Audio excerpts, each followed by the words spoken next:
दिसंबर 2025 में union cabinet ने मनरेगा नाम की स्कीम का नया नाम क्या अप्रूव किया है? तो मनरेगा का नया नाम होगा पूज्य बापू ग्रामीण रोजगार योजना। और इसके अंतर्गत जो पहले गारंटीड वर्क डेज 100 हुआ करते थे, अब वो 125 हो गए हैं। तो ये दो इंपॉर्टेंट चीजें हैं, आपको ध्यान में रखना है। मनरेगा नाम की स्कीम को रीनेम और अपडेट किया गया है। अब नया नाम होगा पूज्य बापू ग्रामीण रोजगार योजना। प्रीवियस नाम की बात करें तो सबसे पहले 2005 में नरेगा नाम से जाना जाने लगा था, National Rural Employment Guarantee Scheme. उसके बाद Mahatma Gandhi National Rural Employment Guarantee Scheme जो है ये साल 2009 में हुआ था। तो दो बार नाम इसके बदले जा चुके हैं और अब तीसरी बार पूज्य बापू ग्रामीण रोजगार योजना रखा गया है। ठीक है, तो ये आपको याद रखना है। अब गारंटीड वर्क डेज हमने देखा तो 100 दिन से अब 125 दिन का गारंटीड काम दिया जाएगा। ठीक है, गवर्निंग एक्ट की बात करें तो गवर्निंग एक्ट वही नरेगा एक्ट 2005 वाला रहेगा। दिसंबर 2025 में सर्कुलर इकोनॉमी को प्रमोट करने के लिए कौन से इंस्टीट्यूशन ने लॉन्च किया है स्टार्टअप एक्सेलरेशन प्रोग्राम? तो ये जो इंस्टीट्यूशंस हैं ये है नीति आयोग का Atal Innovation Mission in partnership with Hindustan Unilever Limited, जिन्होंने सर्कुलर इकोनॉमी को प्रमोट करने के लिए ये पार्टनरशिप की है। इस पार्टनरशिप के अंतर्गत इंडिया को एक्सेलरेट किया जाएगा सर्कुलर इकोनॉमी ट्रांजिशन में। इसके अंतर्गत 50 high potential circular economy startup को प्रमोट किया जाएगा और इसका टाइम फ्रेम होगा अगले 3 वर्षों में। ठीक है, startup acceleration programme. Convention on international trade in endangered species of wildlife fauna and flora की 20th कॉन्फ्रेंस कहां पे और कब आयोजित की गई थी? तो ये उज्बेकिस्तान में आयोजित की गई थी नवंबर 24 से दिसंबर 5 2025 के बीच में। और ये 50th एनिवर्सरी थी साइट्स की, जिसको ऑर्गेनाइज किया गया था उज्बेकिस्तान में इन partnership with UNDP.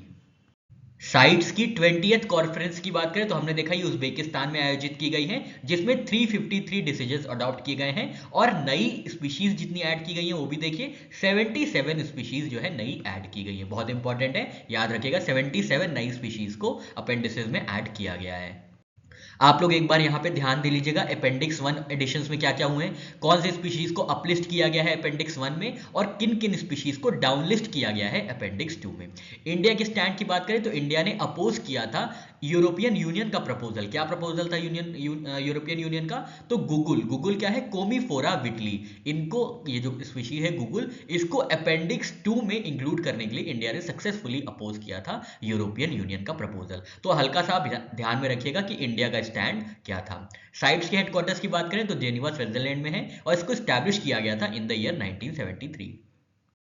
Fiscal year 26 के लिए किस इंस्टीट्यूशन ने इंडिया की जीडीपी ग्रोथ फोरकास्ट को रेज किया है 7.2%? तो ये एशियन डेवलपमेंट बैंक की एशियन डेवलपमेंट आउटलुक है, जिस रिपोर्ट में इंडिया की जो जीडीपी फोरकास्ट है साल 2026 के लिए वो 7.2% बताई गई है।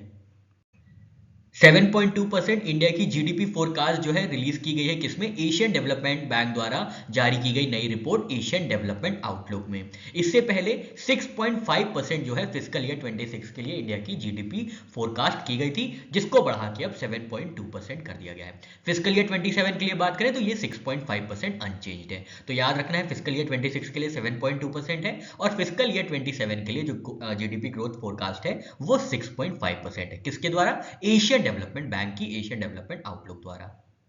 कौन से बैंक को नेम किया गया है as global banker of the year 2025 by the Banker? तो सिंगापुर बेस्ड डीबीएस बैंक है जिसको सम्मानित किया गया है global bank of the year 2025 से। अवार्डिंग बॉडी कौन सी है? तो बैंकर, जो कि फाइनेंशियल टाइम्स ग्रुप है, इन्होंने अवार्ड किया है डीबीएस बैंक को as global bank of the year.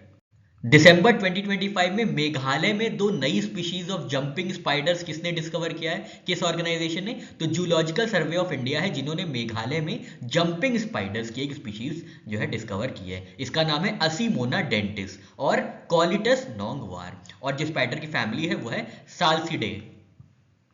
Mains junior hockey world cup 2025 के 14th एडिशन में किस कंट्री ने खिताब जीता है? तो ये कंट्री है जर्मनी, जिन्होंने स्पेन को फाइनल में हरा के ये खिताब जीता है 14वां संस्करण जूनियर हॉकी वर्ल्ड कप का। और इसको आयोजित किया गया था भारत के राज्य तमिलनाडु में। थर्ड प्लेस पे है जो है इंडिया रही थी, जिन्होंने अर्जेंटीना को हरा के थर्ड प्लेस हासिल की थी। दिसंबर 2025 में बायलैटरल स्पोर्ट्स को प्रमोट करने के लिए कौन सी दो ओलंपिक बॉडीज ने एमओयू साइन किया है? तो यह है इंडियन ओलंपिक एसोसिएशन और इटालियन नेशनल ओलंपिक कमेटी, जिन्होंने बायलैटरल स्पोर्ट्स को प्रमोट करने के लिए 5 सालों के लिए एमओयू साइन किया है। दिसंबर 2025 में भारत के कौन से राज्य ने लॉन्च किया है स्मार्ट ब्लू हार्बर इनिशिएटिव? तो ये राज्य है गुजरात, जहां पे smart blue harbour initiative launch किया गया है। इसके अंतर्गत कोस्टल इंफ्रास्ट्रक्चर, फिशरीज डेवलपमेंट और नेशनल फूड सिक्योरिटी को प्रमोट किया जाएगा।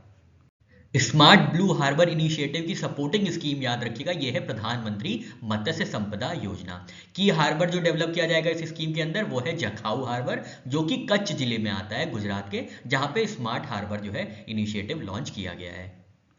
साल 2030 तक अमेजॉन ने कितना इन्वेस्टमेंट अनाउंस किया है इंडिया के लिए? तो लगभग $35 बिलियन का इन्वेस्टमेंट अनाउंस किया गया है इंडिया के लिए अमेजॉन कंपनी द्वारा साल 2030 तक। इसका अनाउंसमेंट हुआ है अमेजॉन संभव समिट, जिसको आयोजित किया गया था नई दिल्ली में। अमेजॉन ने गति शक्ति विश्वविद्यालय के साथ अमेजॉन चेयर प्रोफेसरशिप स्टैब्लिश करने के लिए पार्टनरशिप की है। तो अमेजॉन चेयर प्रोफेसरशिप कहाँ स्टैब्लिश की जाएगी? ये गति शक्ति विश्वविद्यालय गुजरात में की जाएगी, जहां पे data driven warehousing research जो है कंडक्ट किया जाएगा। तो आपको याद रखना है गति शक्ति विश्वविद्यालय में अमेजॉन चेयर प्रोफेसरशिप भी स्टैब्लिश की जाएगी। दिसंबर 2025 में इंडिया और स्वीडन के बीच कितनी green technology initiative jointly launch किए गए हैं? तो इंडिया और स्वीडन ने लॉन्च किए हैं 7 कोलैबोरेटिव डीकार्बोनाइजेशन प्रोजेक्ट्स, जहां पे स्टील और सीमेंट सेक्टर्स को टारगेट किया जाएगा। एआई ड्रिवन सीमेंट ऑप्टिमाइजेशन होगा, कार्बन कैप्चर होगा, एटसेट्रा।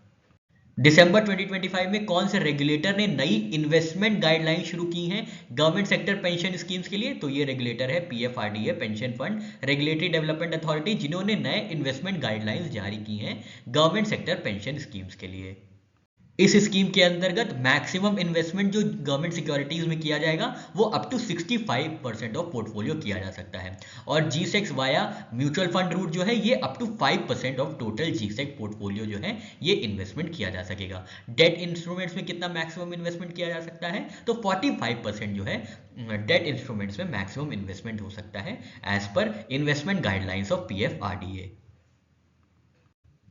आईआईटी मद्रास में समंग टेक्नोलॉजीज फाउंडेशन का इनॉग्रेशन किसने किया है? तो प्रोफेसर अभय कारदिंकर हैं, जो कि सेक्रेटरी हैं department of science and technology में। इन्होंने वर्चुअल इनॉग्रेशन किया है आईआईटी मद्रास में समंग टेक्नोलॉजीज फाउंडेशन का। इसका रोल क्या होगा? तो ये नेशनल हब होगा क्वांटम कम्युनिकेशन के लिए।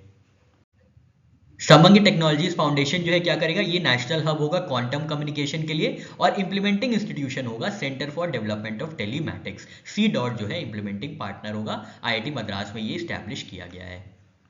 Punjab national bank housing finance के लिए मैनेजिंग डायरेक्टर और नए सीईओ कौन नियुक्त किए गए हैं? अजय कुमार शुक्ला जी हैं, जो कि नए एमडी और सीईओ होंगे पीएनबी हाउसिंग फाइनेंस के। इनका कार्यकाल 5 वर्षों का होगा।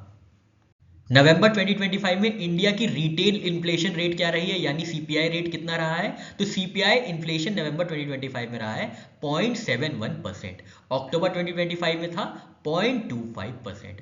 फूड इन्फ्लेशन की बात करें नवंबर में तो -3.91% था, और अक्टूबर में ये -5.02%। रूरल सीपीआई इन्फ्लेशन की बात करें तो ये 0.10% था, जो कि पॉजिटिव हुआ है। अर्बन सीपीआई इन्फ्लेशन की बात करें तो ये 1.4% रहा है। रूरल फूड इन्फ्लेशन की बात करें तो -4.05% रहा है, और अर्बन फूड इन्फ्लेशन रहा है -3.6%। एटॉमिक एनर्जी बिल में किन 2 लॉज को अमेंड किया गया है प्राइवेट न्यूक्लियर प्रोजेक्ट्स के लिए? तो एटॉमिक एनर्जी एक्ट 1962 और civil liability for nuclear damage act 2010 को क्या किया गया है? अमेंड किया गया है, ताकि प्राइवेट सेक्टर का पार्टिसिपेशन लाया जा सके न्यूक्लियर पावर जनरेशन में। अभी क्या करंट रिस्ट्रिक्शन है? तो न्यूक्लियर प्लांट्स और फ्यूल साइकिल एक्टिविटीज जो है ये सिर्फ सेंट्रल गवर्नमेंट एंटिटीज द्वारा कंडक्ट की जाती है। तो इसी रिस्ट्रिक्शन को रिलैक्स करने के लिए एटॉमिक एनर्जी एक्ट 1962 और civil liability for nuclear damage act 2010 को अमेंड किया गया है। इंडिया का जो न्यूक्लियर पावर कैपेसिटी का टारगेट है वो है 100 गीगावाट बाय 2047। मेटा इंडिया के नए हेड ऑफ पब्लिक पॉलिसी किसको नियुक्त किया गया है? तो अमन जैन हैं, जो कि होंगे मेटा इंडिया के नए head of public policy. Asia की लार्जेस्ट ग्लोबल कैपेबिलिटी सेंटर जिसको महाराष्ट्र में बनाया जाएगा, उसके लिए कौन सी कंपनी इन्वेस्ट करेगी $1 बिलियन? तो ब्रुकफील्ड एसेट मैनेजमेंट जो है ये डेवलप करेगी एशिया का largest global capability centre Mumbai Maharashtra में।